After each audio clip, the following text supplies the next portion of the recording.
8th Standard, Unit 3, Supplementary. The Three Questions. Leo Tolstoy. Section 1. There was a king who had 3 questions in his mind that if he always knew the right time to begin everything, if he knew who were the right people to listen to and whom to avoid, and above all, if he always knew what was the most important things to do, he would never fail in anything he might undertake. And this thought having occurred to him, he had it proclaimed throughout his kingdom that he would give a great reward to anyone who would teach him what was the right time for every action and who were the most necessary people and how he might know what was the most important thing to do. And learned men came to the king, but they all answered his question differently. In reply to the first question, some said that to know the right time for every action, one must draw up in advance a table of days, months, and years, and must live strictly according to it. Only thus, said they, could everything be done at its proper time. Others declared that it was impossible to decide beforehand the right time for every action, but that not letting oneself be absorbed in idle pastimes, one should always attend to all that was going on and then do what was the most needful. Others again said that however attentive the king might be to what was going on, it was impossible for one man to decide correctly the right time for every action, but that he should have a council of wise men who would help him to fix the proper time for everything. But then again others said there were some things which could not wait to be laid before a council, but about which one had at once to decide whether to undertake them or not. But in order to decide that, one must know beforehand what was going to happen.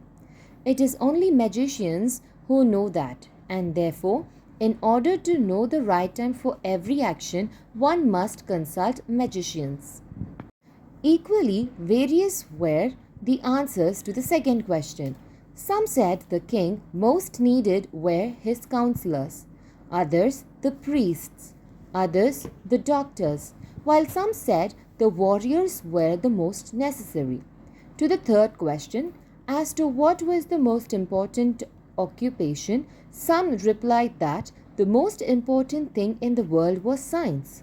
Others said it was skill in warfare, and others again that it was religious worship.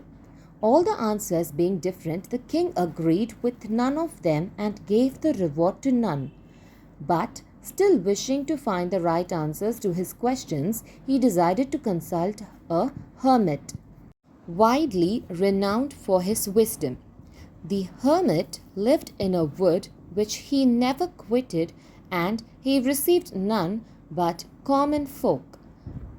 So the king put on simple clothes and before reaching the hermit's cell dismounted from his horse. Leaving his bodyguard behind, he went on alone.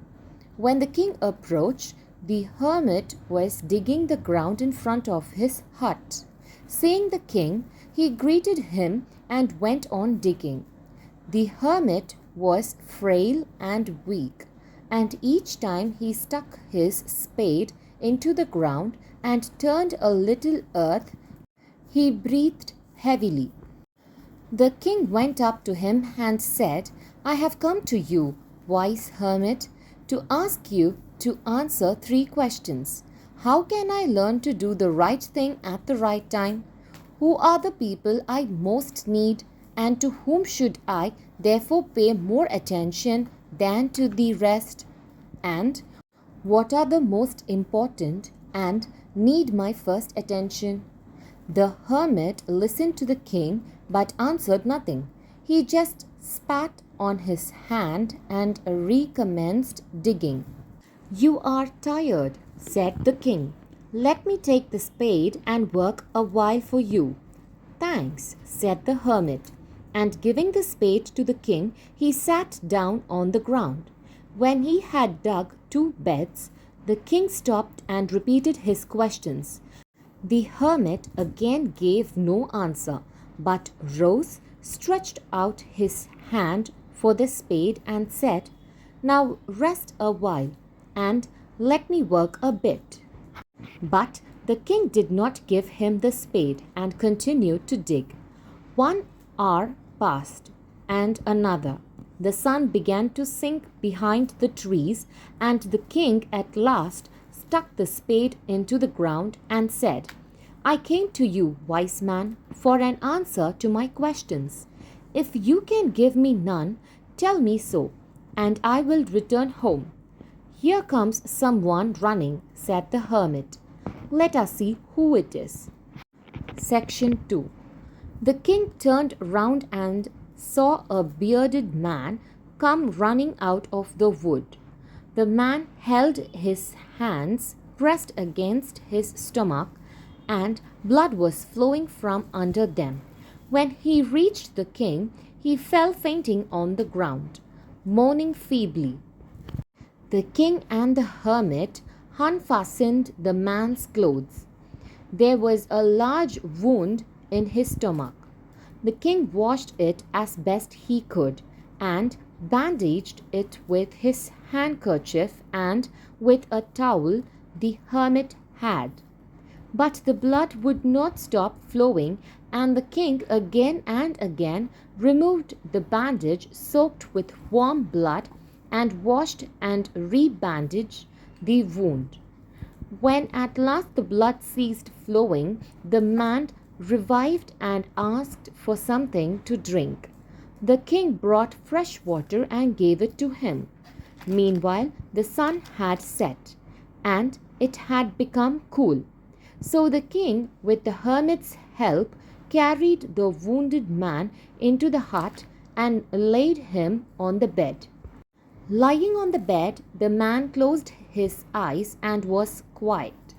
But the king was so tired from his walk and from the work he had done that he crouched down on the threshold and also fell asleep, so soundly that he slept all through the short summer night.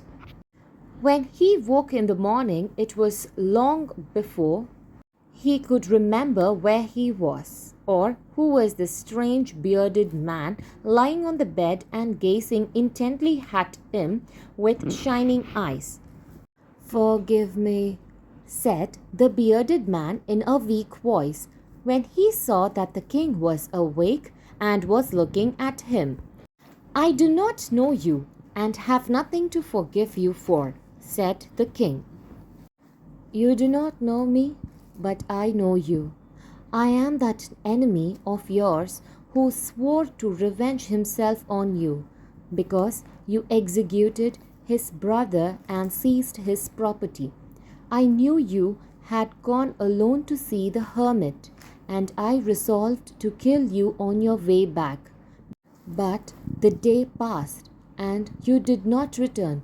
So I came out from my ambush to find you, and came upon your bodyguard, and they recognized me and wounded me. I escaped from them, but should have bled to death had you not dressed my wound. I wished to kill you, and you have saved my life. Now, if I live, and if you wish it, I will serve you as your most faithful slave, and will bid my sons do the same. Forgive me." The king was very glad to have made peace with his enemy so easily, and to have gained him for a friend, and he not only forgave him, but said he would send his servants and his own physician to attend him, and promised to restore his property. Having taken leave of the wounded man, the king went out into the porch and looked around for the hermit. Before going away, he wished once more to beg an answer to the question he had put. The hermit was outside on his knees sowing seeds in the beds that had been dug the day before. The king approached him and said, "For the last time, I pray you to answer my questions, wise man." "You have already been answered," said the hermit, still crouching on his thin legs and looking up at the king who stood before him. "How answered? What do you mean?" asked the king. "Do you not see?" replied the hermit. "If you had not pitied my weakness yesterday and had not dug these beds for me, but had gone your way, that man would have attacked you and you would have repented of not having stayed with me. So the most important time was when you were digging the beds and I was the most important man, and to do me good was your most important business. Afterwards, when that man ran to us his wounds, he would have died without having made peace with you. So he was the most important man, and what you did for him was your most important business. Remember then, there is only one time that is important: now. It is the most important time because it is the only time when we have any power. The most necessary person is the one with whom you are, for no man knows whether he will ever have dealings with anyone else.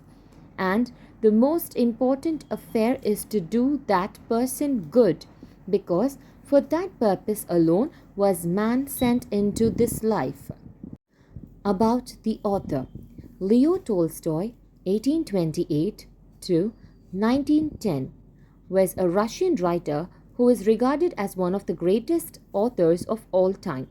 He is the best known for the novels War and Peace, 1869, and Anna Karenina, 1877. Glossary. Proclaimed, announced officially, absorbed, took in or soaked up, renowned, famous, eminent, distinguished, prominent, affairs, event, incident, moaning, sob, cry, unfasten, undo, disconnect, untie, disjoin, revived, restored to life or consciousness, crouched, bent, stopped down, threshold, doorstep, entrance, seized, snatched, grabbed, held off suddenly and forcibly, ambush, surprise attack, trap, entrap, pounce on.